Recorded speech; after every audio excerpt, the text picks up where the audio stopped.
Hello and welcome. Today I wanted to share kind of not an overflow, my favorite word though, an overview of the actual newborn session flow. So, how does it really look like when you come in the door or when my clients are coming in the door with their little newborns? So, when they walk in the door, I welcome them. I say, hello, guys, welcome in, come in, take a rest, take a seat. I am so happy you're here, you made it. So then we have a little quick chit chat about the baby. How's the baby feeling? How is the mummy feeling? Etc. etc. Just a little, get to know each other kind of a vibe. Very vibey and calm and chilly, and kind of you kind of set the tone for whatever the session is going to look like. It's very relaxed. My clients are feeling very relaxed in there as well.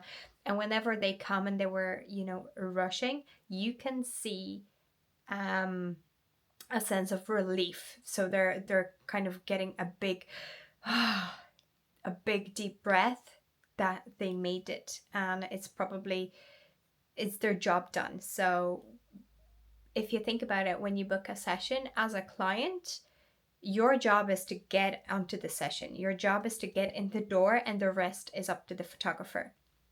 That's how it normally looks like. So once you're there, we're going to talk about what you would like to get done, the overall picture, what colors you'd like me to use, if there's any props you'd like me to use, or any setups you really liked scrolling through my Instagram or my Facebook, and they're going to show me.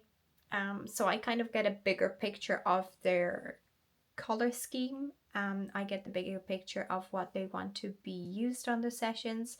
I also ask them, is there any colors that you'd like me to use or you'd like me to avoid? Why is this important? Because some people really like yellow and red, and some people really don't like yellow and red. And for me, instead of wasting my time and doing the setup that they're not going to use, I just ask them, because at the end of the day, it's their photos that they're going to be staying with for the rest of their lives. So I do prefer them to tell me if they like something or if they don't like. And I tell them, guys, don't be afraid to tell me if there's something that you really don't like, because it's just saving our time. So then I take the baby away from them, and I take complete control of the situation in the studio, and I completely kind of guide them with whatever's going to happen. Once I have the baby in my hands, I ask them if there's anything that they want me to put the baby in. Here are my clothes, and here are my outfits, and everything is available here for you, unless there's something that the parents really want the baby to wear. So some parents and some clients would have their own outfits, or their own little cardigans, or whatever sentimental things that they want to have them for their family photos.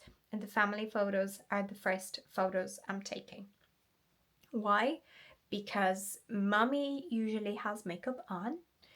If she didn't get her makeup done and the hair done, they're exhausted. So I prefer to get them done and out of the way, as in they can sit down and relax, than waiting for me to finish with the baby and then start to do them, because it's just easier when you do the first things first. Remember that the studio is really warm. When mommy's wearing makeup, she can get all shiny and daddy can get a bit irritated with the heat. Completely normal. This is what happens. Like, this is the realness of a photo shoot. And so yes, this is what happens. I change the baby, and I do family photos next.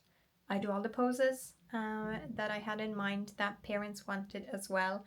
I do a little beautiful gallery. I also ask the clients, what is the color of their walls? Why do I ask it? Because I want the photos to match their walls and to match their kind of overall style in their house. So that's really important, to choose the backdrop that you're going to work on so it matches the whole interior in their house. The next thing I do is I thank the parents for their cooperation and thank you for being so good at posing. But right now it's your time to rest. Did I have parents that fell asleep? Yes, absolutely. I had a little, not a little, I had a dad who was sitting on my ladder. I use a ladder in my studio because I'm a little bit shorter than the average.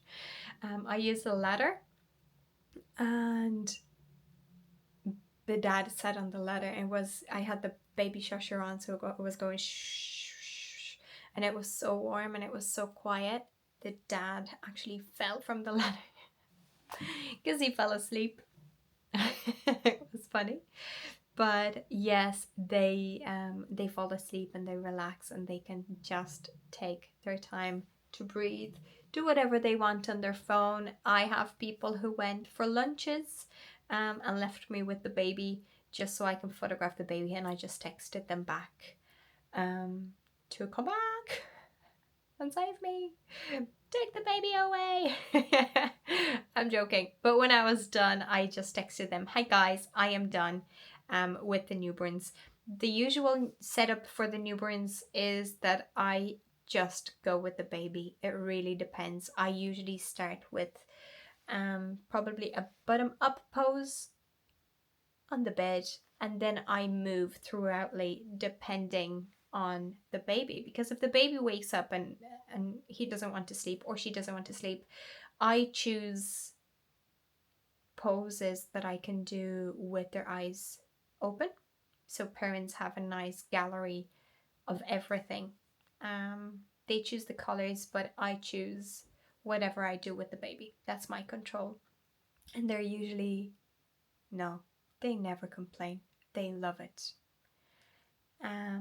If the baby's awake, I do awake photos first. If the baby's sleeping nicely, I do the post photos. If the baby is moving a little bit, I would swaddle them as well. If the baby is crying uncontrollably, I will do my emergency hold and I would swaddle the baby. If the baby still doesn't sleep, I would probably feed them a little bit. But they usually fall asleep at that stage when they're swaddled. When they are swaddled, yes. Yeah. That's it. That's probably the whole overflow of the information for you right now, but sure, I hope you benefit from it. And I will see you later. Thank you.